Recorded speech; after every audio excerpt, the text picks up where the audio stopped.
আমার সবটাই মনে আছে। এই দায়িত্ব পালন করছো তুমি আমার মেয়ের মুখে গোবর লাগিয়ে। স্যার, আপনি আমায় ভুল বুঝছেন। আমি নিজের সাধ্য মতন চেষ্টা করেছি যাতে প্রিয়াঙ্কা এই বাড়ির যোগ্য বউ হয়ে উঠতে পারে, এই বাড়ির সবার সাথে মিলেমিশে থাকতে পারে। কিন্তু আমি একা চেষ্টা করলে তো কিছু হবে না স্যার, ওকেও তো একটু চেষ্টা করতে হবে। তাই তো ওকে আমি এবারে কিছু কাজ দিয়েছিলাম, কিন্তু ও তো কিছুই করতে পারছে না। এবার আপনি বলুন, এটাতে আমি কি করতে পারি? Just keep quiet. আমি তোমার কাছ থেকে কোনো অজুহাত চাই না।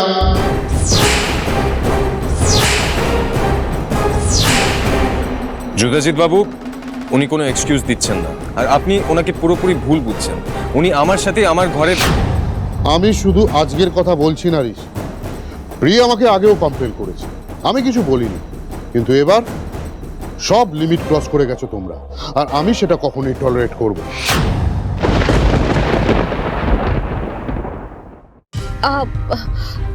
যুধাজিৎ বাবু, বলছি আপনি তো প্রথমবার আমাদের বাড়িতে এলেন, আপনি প্লিজ বসুন না। বুঝতেই তো পারছেন যে বাড়িতে বাচ্চারা একটু মজা করে ফেলেছে।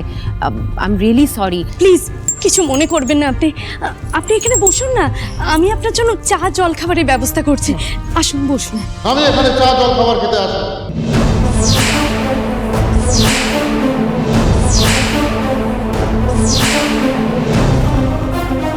ঠিক আছে স্যার, ওদের হয় আমি সরি বলছি। আমি না বলা পর্যন্ত তুমি আর একটা কথা বলবে না। বলে যেও না তুমি মিস্টার ঋষি সেনের একটা পিএ মাত্র।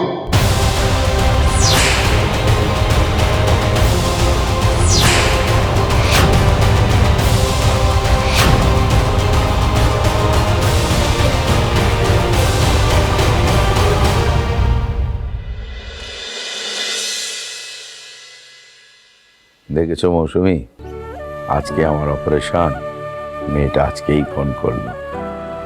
একেই বলে মনের টান। পিহুকে আমি পেটে ধরিনি ঠিকই, কিন্তু সে তো আমার নিজের মেয়ে। অনুষ্কার থেকে কোনোদিন কোনো অংশে কম ভাবিনি ওকে। না, আমি বলছিলাম যে আমার অপারেশনের খবরটা তুমি পিহুকে দিতে পারতে। যদি পরে জানে তাহলে হয়তো অভিমান করবে মেয়েটা। দেখো, যদি জানতে পারতো তাহলে এখানে আসার জন্য জেদ করতো। এখানে আসলে এখানে সমস্ত সত্যিটাও জানতে পারতো। তাছাড়া তুমি তো আমাকে বারবার করে বললে যে পিহু শ্বশুর বাড়ির ওখানে ওরা যেন কেউ জানতে না পারে। হ্যাঁ, সে তুমি ঠিকই করেছো মৌসুমি। তবে ওই মেয়েটাকে অনেকদিন দেখিনি তো, বড্ড দেখতে ইচ্ছা করে। ও পাশে থাকলে আমি মনে জোর পাই। বেশ, তুমি তাড়াতাড়ি সুস্থ হয়ে যাও, আমি ওকে ফোন করে জানাবো। তখন না হয় বলবো কয়েকদিন এসে বৃষ্টি বাড়িতে থেকে যাবে, কেমন? তোমাকে আজ একটা কথা বলবো মৌসুমি, এত বছরে ওই কথাটা তোমাকে কোনোদিন বলা হয়নি, কিন্তু অপারেশনের টেবিলেই যদি একটা কিছু ভালো মন্দ হয়ে যায়। এই সময় এই অলক্ষণে কথাগুলো না বললে চলছে না, কিচ্ছু হবে না তোমার। মৌসুমি, এই সত্যিটা আমি ছাড়া আর একজনের জানা উচিত মৌসুমি। কি ব্যাপার বলো তো, কোন সত্যির কথা বলছো তুমি? ব্রিজেশ দা অ্যাক্সিডেন্টের রাতে আমায় ফোন করেছিল। প্রিয়াঙ্কা ছেলে মানুষ, এখানকার আদব কায়দার সঙ্গে ও ঠিক অভ্যস্ত নয়। আমি ভেবেছিলাম তোমরা নিজেদের মতন করে ওকে বাড়িতে তোমরা মানিয়ে নেবে, কিন্তু তোমরা কি করলে? ওর ইনোসেন্সের সুযোগ নিয়ে ওর সঙ্গে মজা করছো।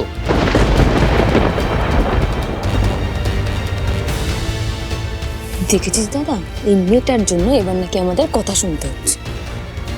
ড্যাডি, ড্যাডি দেখেছো দেখেছো, তোমাকে দেখে ওদের মুখগুলো কেমন হয়ে গেছে? এমন একটা ভাব করছে যেন কিচ্ছু জানে না। এদিকে আমাকে এবারের যোগ্য বউ করে তোলার এক্সকিউজে আমার সাথে যা নয় তাই করেছে। আমার ক্লাস নিয়েছে, আমার উপর টর্চার করেছে। আর ড্যাডি, ড্যাডি তুমি তো দেখতেই পাচ্ছ, বলো যে আমার সাথে ওরা কি ধরনের মজা করে। দিস ইজ নট ডান ঋষি। আমি তো ভেবেছিলাম আপনি আমার মেয়ে টেক কেয়ার করবেন। আপনি নিশ্চয়ই ভুলে যাননি এই আমার জন্যই আপনার কোম্পানি আর এস এন্টারপ্রাইজ এত স্মুথলি এই জায়গায় এসে পৌঁছেছে? আমি একা হাতে এতগুলো টাকা ইনভেস্ট করেছিলাম বলে আপনার আর কোনো ফিনান্সার বা ইনভেস্টর প্রয়োজন হয়নি। হ্যাঁ, আমি জানি জুতাজিৎ বাবু, আই আন্ডারস্ট্যান্ড। আর সেই জন্যই আমাদের কোম্পানিতে পার্টনার হিসেবে আপনাকে যোগ্য সম্মান দেওয়া হয়েছে। কিন্তু কিন্তু ওই এগ্রিমেন্টে কিছু ক্লজেস ক্লিয়ার ছিল না। আর আমি মিস বৃষ্টি বাড়ির ওপর ভরসা করে ওই এগ্রিমেন্টে সই করে দিই। এই সুযোগটা হাতছাড়া করা ঠিক হবে না মিস্টার সেন, প্লিজ প্লিজ সাইনটা করুন। আর ওই এগ্রিমেন্টে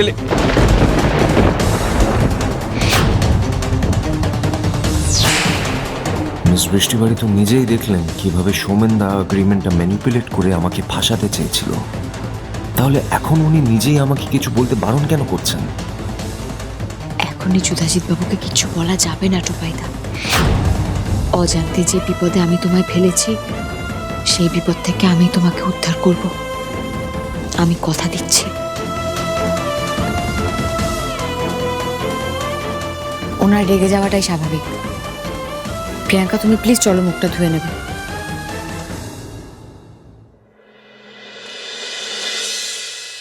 তাহলে ক্লিয়ার করে দিই, কোহিনূর রাজবাড়িটা আমি কিনেছিলাম। ওটা আমার সম্পত্তি ছিল। কিন্তু আপনি আমার সঙ্গে বিজনেস করতে রাজি হন কেবল এই শর্তে যে কোহিনূর রাজবাড়িটা আমি আপনার দিদির নামে করে দিই। তার জন্য আপনি আমার যে কোনো শর্তে রাজি ছিলেন ঋষি।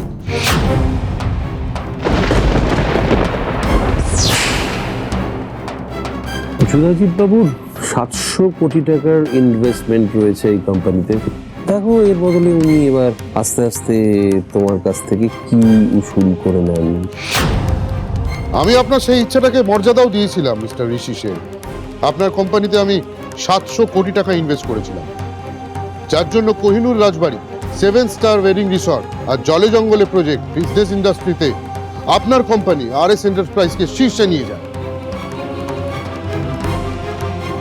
আর আমি আপনার কোম্পানিতে হিউজ ইনভেস্ট করেছি শুধুমাত্র একটাই শর্তে, যে আপনি আমার মেয়ে প্রিয়কে বিয়ে করবেন।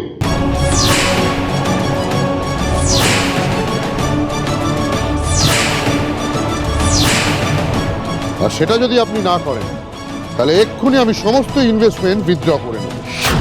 শুধু তাই নয়, আপনি যদি এগ্রিমেন্ট অনুযায়ী আমার মেয়েকে বিয়ে না করেন তাহলে আপনার বিরুদ্ধে আমি লিগ্যাল স্টেপ।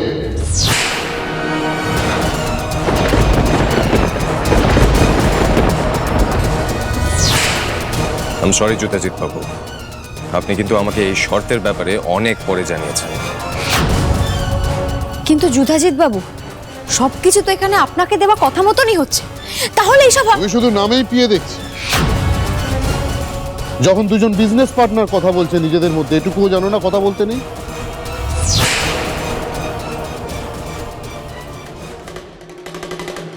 ঠিক হয়েছে, আমার উপর অনেক টর্চার করেছো না তুমি? এবার ড্যাডি তোমাকে জব্দ করবে। ড্যাডি, ড্যাডি, এখানে আমাকে প্রচন্ড অপমানিত হতে হয়েছে। সব সময় এরা আমাকে বুলি করেছে। আমি আর এখানে থাকবো না ড্যাডি, আমি এখানে আর থাকবো না।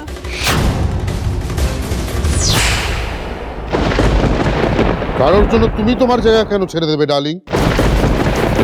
এটা তোমার বাড়ি। কদিন পরে তুমি এ বাড়ির বউ হবে আর মালকিন, তাই তুমি এখানেই থাকবে।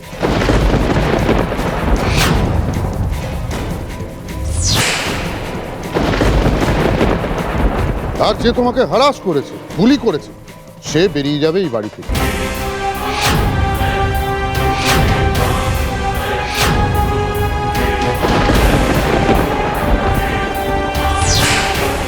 Mister Rishi, enough is enough. এতদিন আমার মেয়ের চোখের জল আমি সহ্য করে নিয়েছি, কিন্তু আর নয়। আমার মেয়ের চোখে আর এক ফোঁটা জল আমি সহ্য করতে পারবো না। আমার মেয়ের চোখের জলের কারণ এই মুহূর্তে এ বাড়ির বাইরে দেখতে চাই আমি।